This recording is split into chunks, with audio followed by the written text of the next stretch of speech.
All right, boys and girls, today we're diving into the 4 biggest Supercell games. The classics, the icons, and yeah, a few that kind of fell off. Let's get right into it. So first up, the king, the legend Clash of Clans. This game defined an entire era of mobile gaming. If you didn't grow up playing Clash of Clans, did you even have a phone back then? Everyone had their clan, their base, and that one guy who never attacked in clan wars. We all know him. And honestly, most of the active players today, they literally grew up with this game. They're now adults, sitting in the office, upgrading their town hall during lunch breaks. You just see someone at work like, "Hold up, bro, my P.E.K.K.A.'s done training." The crazy part is, it's still going strong. Constant updates, new troops, new levels. Supercell really keeps this one alive. It's the most stable, most consistent, and probably the most nostalgic of them all. Then there's Clash Royale, the game that exploded when it came out. It had massive peaks, everyone was playing it at one point, YouTubers, streamers, your classmates, it was everywhere. And it still keeps coming back in waves. One big update, and suddenly the whole world's back on the ladder again. But let's be honest, this game will test your patience more than any other Supercell game. You decide to play something chill, right? You think, yeah, I'll just run one spell today. Keep it simple, no stress.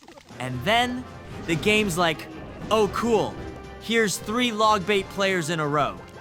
Yeah, this game makes me very calm, very calm. Meanwhile, you're gripping your phone like it owes you money.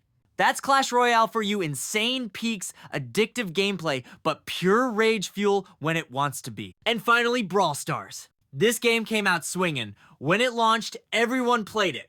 Like everyone, your friends, your cousins, your teachers' kids, it was just everywhere. But here's the thing, everyone who started playing it also quit at 14. Seriously, this game had all of us at one point, and then we just disappeared. It's like the moment you hit 14, you go, all right, time to uninstall. And the funniest part? It's still a game for 4-year-olds. You log in now, and it's just kids spamming emotes after every kill. But credit where it's due, Brawl Stars is smooth, colorful, and still super fun if you give it another try. It's just one of those games that burns bright, but not forever. So first up, Heyday, the game that started it all for Supercell. You got cows, pigs, chickens, and a mailbox that somehow always has 500 orders waiting for you. Now, don't get me wrong, Heyday is cute, relaxing, even satisfying for like a week. But then you realize you're literally grinding wheat and feeding chickens for the rest of your life.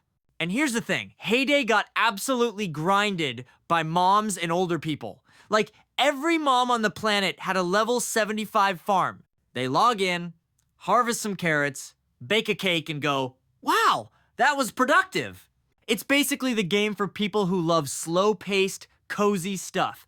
Respect to Heyday for starting it all, but yeah, not exactly the adrenaline rush of gaming. And that's the story of Supercell's biggest games, Heyday, Clash of Clans, Clash Royale, and Brawl Stars. But here's the real legend. Supercell didn't just make games. They made childhoods. For kids who didn't have a PC or console, who couldn't afford the latest console games, or whose parents were like, no, not today, Supercell was there. We grinded on our mom's phones, quietly leveling up troops, building villages, and collecting brawlers while the world thought we were just messing around. It made our youth sweet, it made simple moments like winning a tiny 1v1 match, harvesting our first crops, or finally beating that impossible level feel huge. And that's why these games aren't just hits, they're memories, they're nostalgia in your pocket. So yeah, maybe we rage, maybe we quit for a bit, but at the end of the day, Supercell made our childhoods a little more epic. And that is legendary.